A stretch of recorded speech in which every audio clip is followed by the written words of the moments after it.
What's up guys, today I'm going to show you how to install ARP wall studs on your Evo. Now I have here a 1007717 part number ARP wall studs for Evo 8s.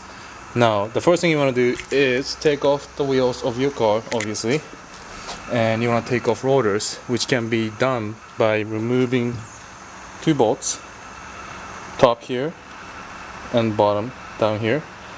And you also want to replace or take off the banjo bolt that holds the brake line. After the caliper is out of the way, you just want to pull out the rotor like so. After your rotor comes out, what you want to do is disassemble your drum brakes. You have to disassemble these drum brakes because you don't have enough clearance for these studs to come out.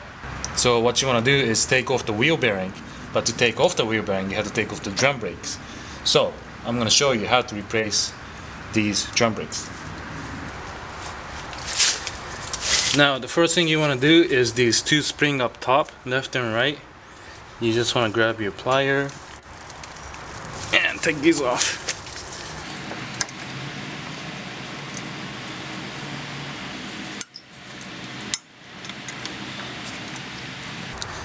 After the spring is out, you want to get this plate out of the way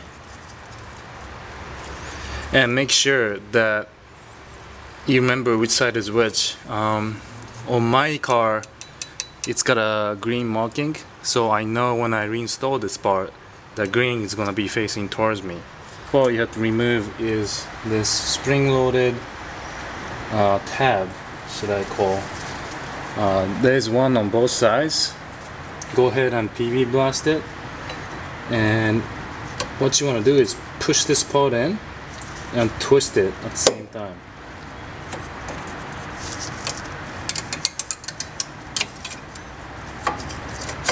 Now this tab is rectangular. The tip of the bolt that's holding this piece in place from the back is also rectangular. So that's the reason why you want to twist this coming out. Okay, now that the spring-loaded bolts are out on both sides, you should be able to take out the drum brake. You just want to slide it over like this, and be careful because there is a little bracket on top that you have to remove. It just comes right out. Looks like this, with a spring on the right side.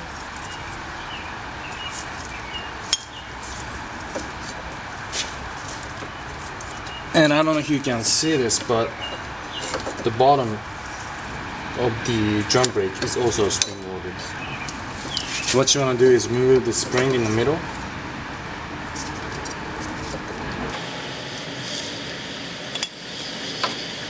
This piece here adjusts the drum brake and its tension.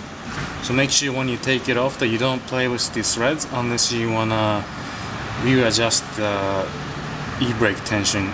Now at this point you should be able to tap out the wheel studs. So I'm just going to hit these with hammer.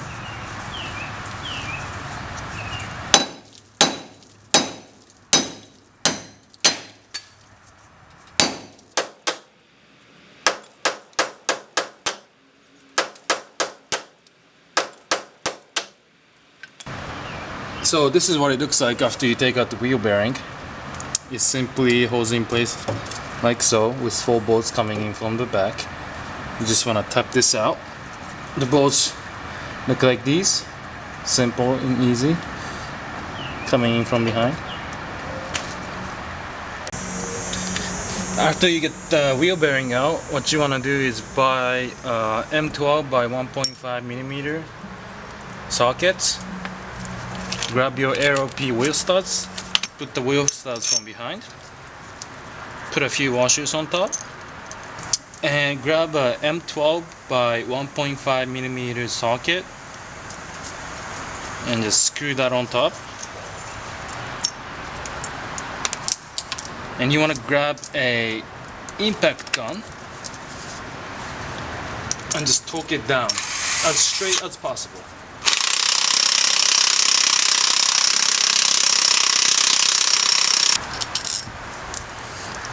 And this is how you install your wheel studs. You want to make sure once the wheel stud installed that it's sitting flush to the wheel bearing. This is not a good example. I gotta torque it down a little more.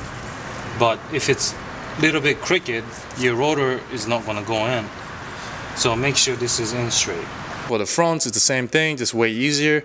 You wanna take off your wheels, your calipers, take off your rotors, and you wanna tap out your old ones with a hammer or C-clamp. The best way to get the wheel studs out is to align your studs to frontmost portion of the car, and you're gonna have enough clearance in the back to tap out the wheel studs. So tap out the old ones, bring in the new ones, and you're gonna use the nut and washer method with impact gun. Easy as that.